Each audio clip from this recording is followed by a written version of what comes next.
Is everybody in that is going to play?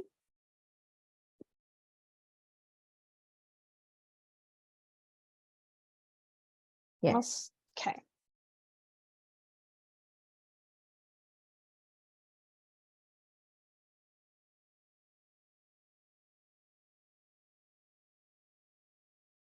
Which would be an early sign of blood loss with postpartum hemorrhage?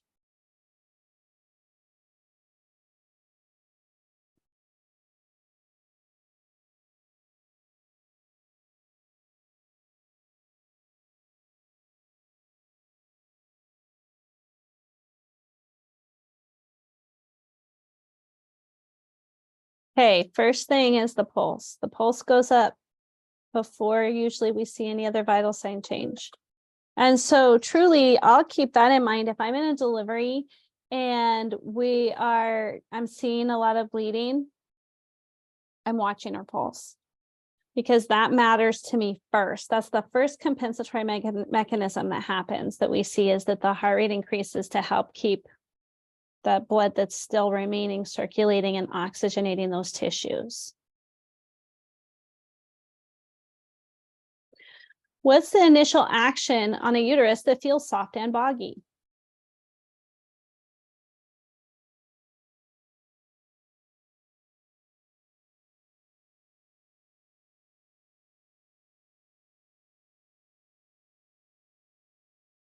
Massage the fundus.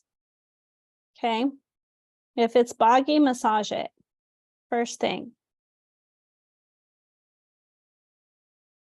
Methogens prescribed for postpartum hemorrhage. What condition should the nurse notify the provider for?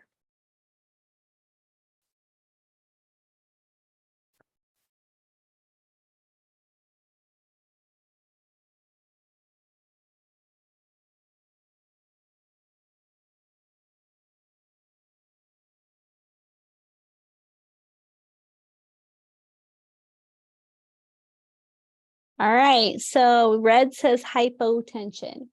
What are we worried about? Like when you hear Methogen, your brain thinks, what is the contraindication? Hypertension. Hypertension. So for this question, peripheral vascular disease can be a cause of hypertension. And because we know Methogen causes vasospasms, I would notify for peripheral vascular disease, because of these choices, that's the best choice. But my concern really is hypertension.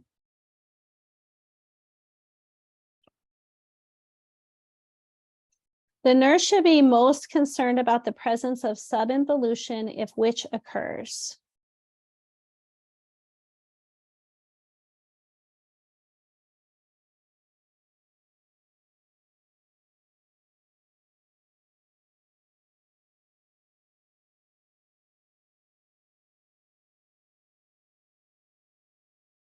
Good. Retain placental fragments. The nurse suspects uterine atony and massages the uterus, but this does not control the bleeding. What's the next action?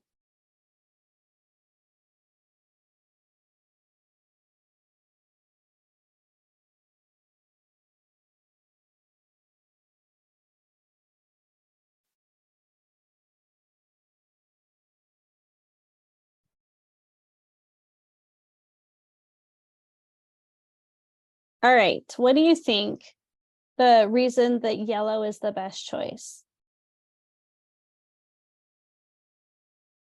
What did you want to do before you saw the choices? What did you think the next choice would be? Get her to use the bathroom, right? In and out catheter or bedpan. Oxytocin. Yeah, those two things, right? I wanted to manage the bladder and give her Pitocin or oxytocin, and those weren't choices. So why is yellow the next best choice based on these options? Because now we can no longer control it. So we got to get the doctor involved. We've done everything we could on our end. Right. All right. So taking the blood pressure is an assessment. Okay. And measuring the amount of drainage on the peri-pad is an assessment. And right now we need an action. She's bleeding. We need, so, it's like assess and less distress, right? we are having bad things happening right now. We got to be doing something. And so we can cycle the cuff and have somebody measuring our pads, but we need to be working towards resolving the problem. And so contacting the provider is going to give us medications. It's going to give us orders. So my brain says massage the fundus, manage the bladder, and give her Pitocin.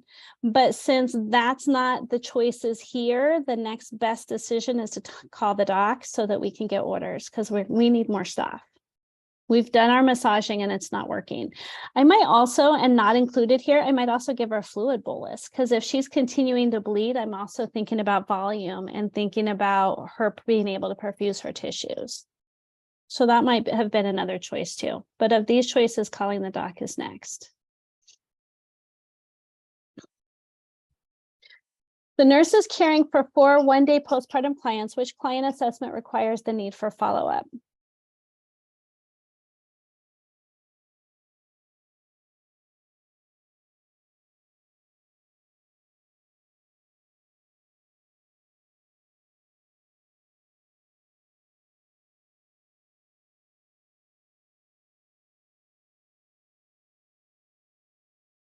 Good. All right, we have that foul smelling odor. What are we thinking about for that? Endometritis. Yep.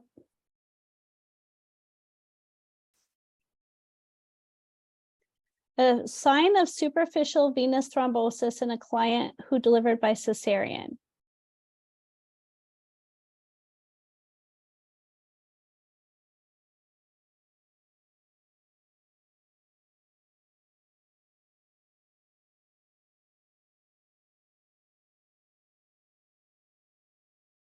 All right, so paleness of the calf and coolness of the calf and palpable dorsalis pedis pulse. So the palpable dorsalis pedis pulse is normal, so that's fine. If we have paleness of the calf or coolness of the calf, those are those circulation issues? Maybe. But that's something happening higher up. Like if I had a DVT, it would be red and warm, right? But with a superficial venous thrombosis, it's palpable because it's superficial. So you can feel the hardened vein, you can palpate it because it's a superficial one. So the enlarged hardened vein is the thing. If I had a DVT, I'd have redness and warmth. So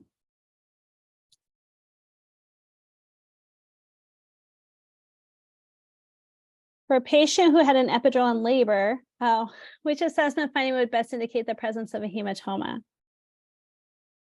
I told you some of these might be similar.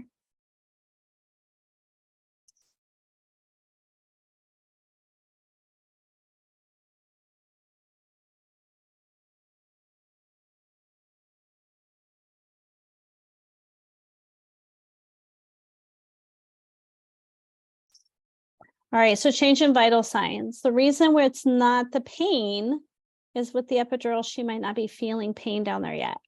Okay, so pain is the most common symptom that we see first with the hematoma. But if she's not feeling the pain, then we might see the changes in vital signs.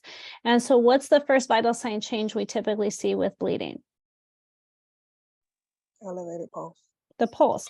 And so for this patient, even though we might not see bleeding, the blood's pooling in the tissue for the hematoma, right? So she can still, if my patient is having an increasing pulse and she had an epidural, so she doesn't feel her vaginal area, but I see the pulse going up, then I might want to investigate more. Does that make sense? Might want to see if I see a hematoma.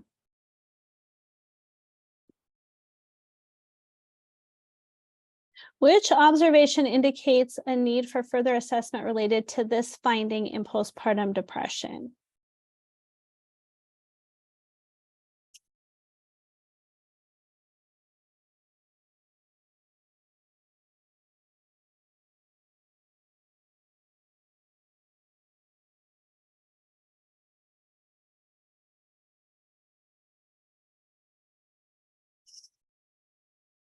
Okay, tiredness and fatigue.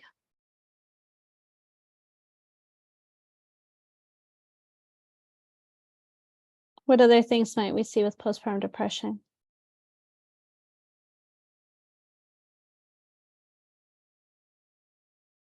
And she's not attached to the baby.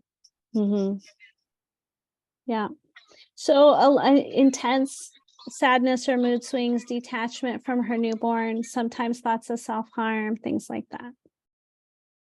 Which action should the nurse encourage the client to do to prevent thrombophlebitis after cesarean? You guys better all get this one right.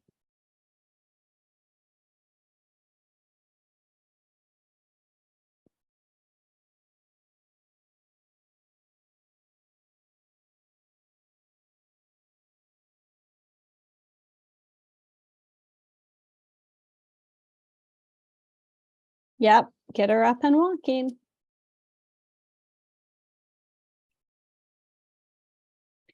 For our postpartum client has cool, clammy skin and is restless. What is the immediate action?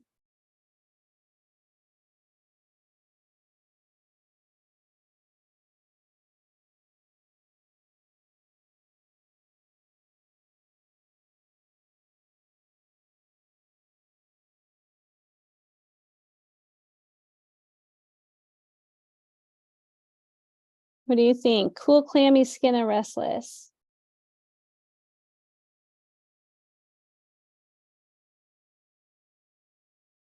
We could be going in the shop. Mm-hmm. Yep. So these are signs of hypovolemic shock. So oral fluids, we're kind of beyond that. Hourly pad counts and reassure the client we need to be more proactive. Elevating the head of the bed is not going to help our patient. So assessing for hypovolemia, notifying the provider is going to be the most important thing to do. So we can run our vital signs. We can look for bleeding.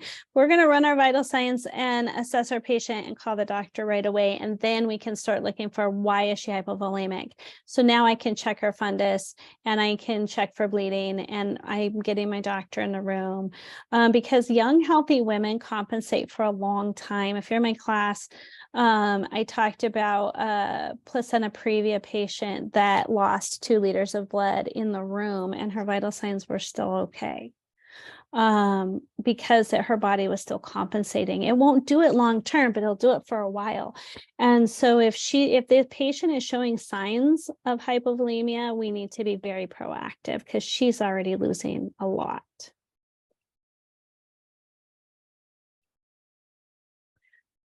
A postpartum client's in the 4th stage of labor, which finding indicates the possibility of a laceration in the birth canal.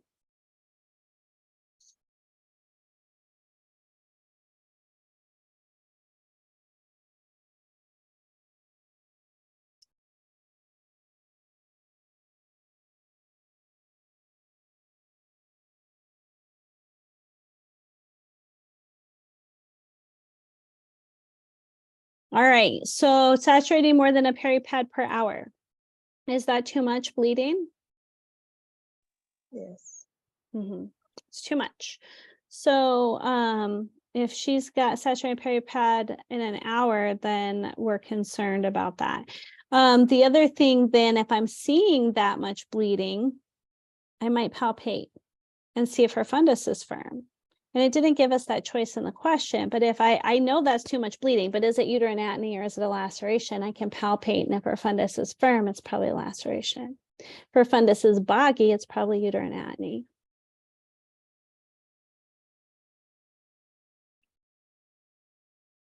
Which finding, if noted during the first 24 hours after delivery, supports a diagnosis of postpartum endometritis?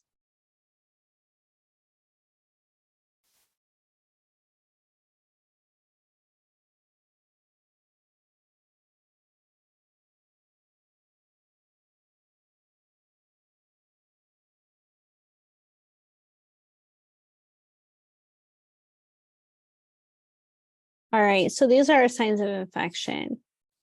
All right, remember that in those first 24 hours after delivery, a temperature of 100.2 isn't really indicative of anything except for maybe dehydration. So that's not telling me she could be infected, but abdominal tenderness and chills does.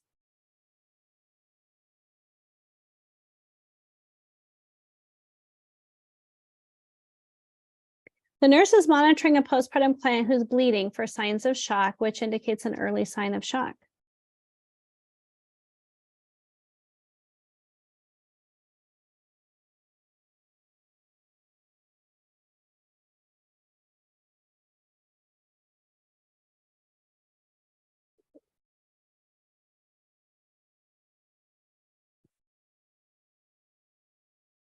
Okay, so that's the pulse going up. Which maternal observation could indicate uterine inversion and require immediate intervention?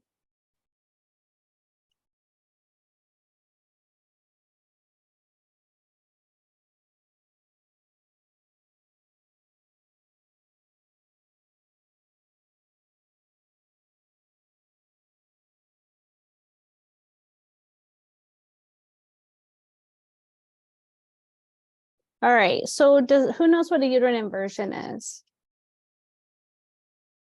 When it's flipped inside out. Yeah. All right. And so if the uterus turns inside out, it comes down into the vagina. So we're not palpating anything. All right. I can't palpate the uterus because it's inside out and it's down, but it's going to be really painful. It's also really dangerous. So a uterus that's inverted is not contracting. So all of those vessels can just bleed like crazy. So it's a huge hemorrhage risk. And what we actually have to do is they give medicine that relaxes the uterus. They put it back and then they hurry and give Pitocin to make it contract. And usually some anesthesia because she's in a lot of pain. The nurse is caring for a client with a diagnosis of subinvolution. They should recognize which conditions are causes of this.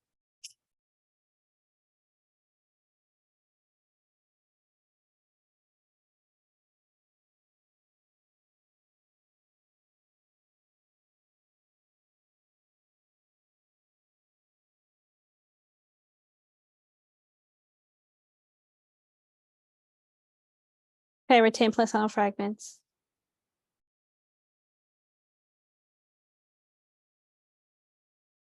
A woman with mastitis in the right breast complains the breast is too sore for her to breastfeed. The nurse should what?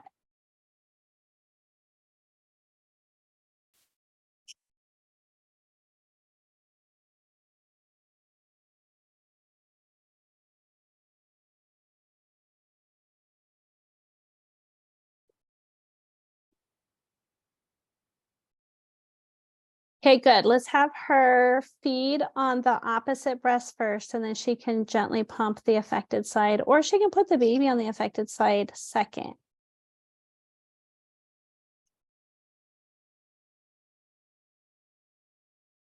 We want to keep her emptying that side though.